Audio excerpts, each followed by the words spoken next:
Pangulong Arroyo, ipinagmalaki ang mga nagawa ng kanyang administrasyon sa SONA 2007. Tiniyak bang matatag ang Republika? Pero ilang lider ng oposisyon, pinoykot ang SONA. Senator Antonio Trillanes, di nakakuha ng permiso mula sa korte. Daang-daang militante, nagkilos protesta kontra SONA. Di kumbinsido sa mga pahayag ng Pangulo.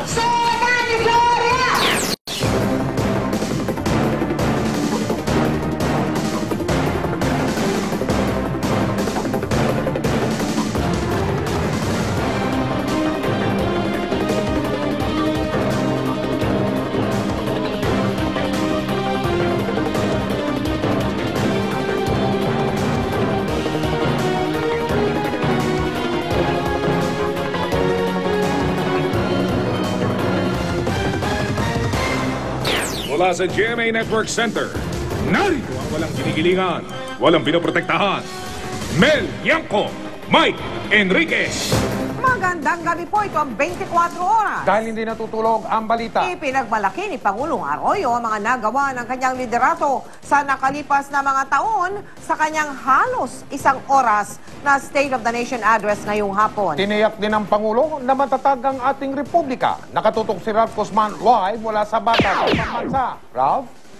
Mike, Mel, sa kanyang ikapitong State of the Nation address, idinitalya ni Pangulong Arroyo ang kanyang mga nagawa sa nakalipas na taon at ang mga gagawin pa ng administrasyon sa 3 nalalabing taon ng kanyang termino. Fighting spirit ang mood ng Pangulo pagdating ng batasang pambansa. Tulad ng terno niyang fighting red din ang kulay. Binati ng Pangulo ang mga bagong halal na opisyal ng gobyerno, sabay panawagan sa mga ito. Tapos na ang halalan at pamumulitika. Panahon na para maglingkod ng walang damot.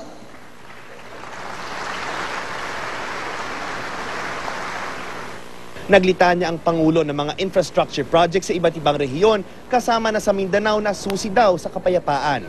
Dito, nagbigay pugay ang Pangulo sa 14 na Marines na napatay sa engkwentro sa Tipo-Tipo, Basilan. We pay tribute to the fearless 14 who were savagely massacred at Tipo-Tipo, trying to pursue a peaceful and progressive Philippines. We will not disappoint their hopes. We will not waste their sacrifice. We will not be swayed from the course we have set in this conflict for peace with justice throughout our land.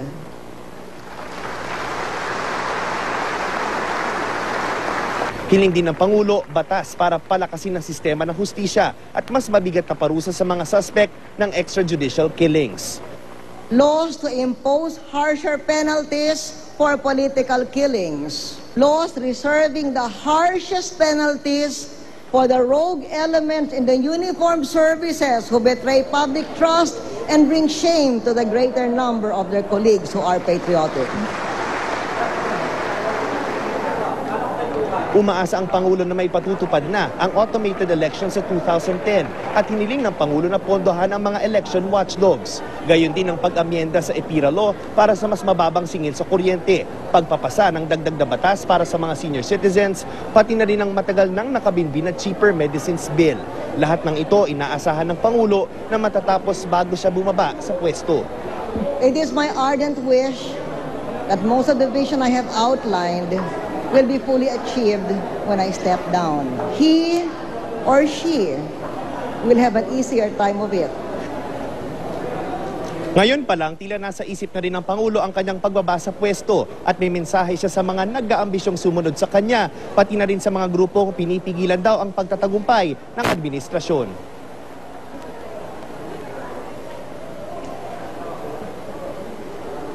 Sa ambisyon ni naman. But make no mistake, I will not stand idly when anyone gets in the way of the national interest and tries to block the national vision.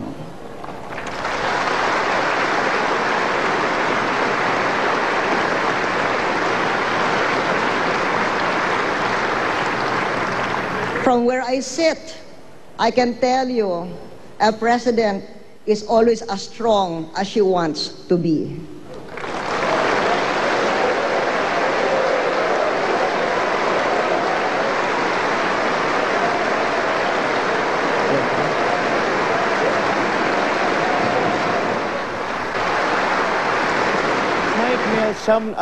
umabot din ng 56 minutes ang SONA ng Pangulo at tumagal din ito ng 56 minutes dahil hindi bababa sa 70 beses ang palakpakan ng mga mababatas at mga audience sa Pangulo. Samantala, tiniyak naman ni Pangulong Arroyo na may sapat na pondo ang gobyerno para pondohan ang mga plano pa ng gobyerno sa susunod na 3 taon.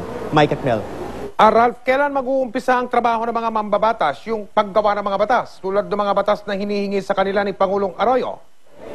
Mike at Mel, ngayong nagsimula na yung 14th Congress, agad-agad masisimula na dapat yung mga pag-aasikaso sa mga priority bills ng Pangulo dahil bukas halimbawa ay isa na ring session day at magtutuloy-tuloy yan hanggang sa mga susunod na buwan. Mike?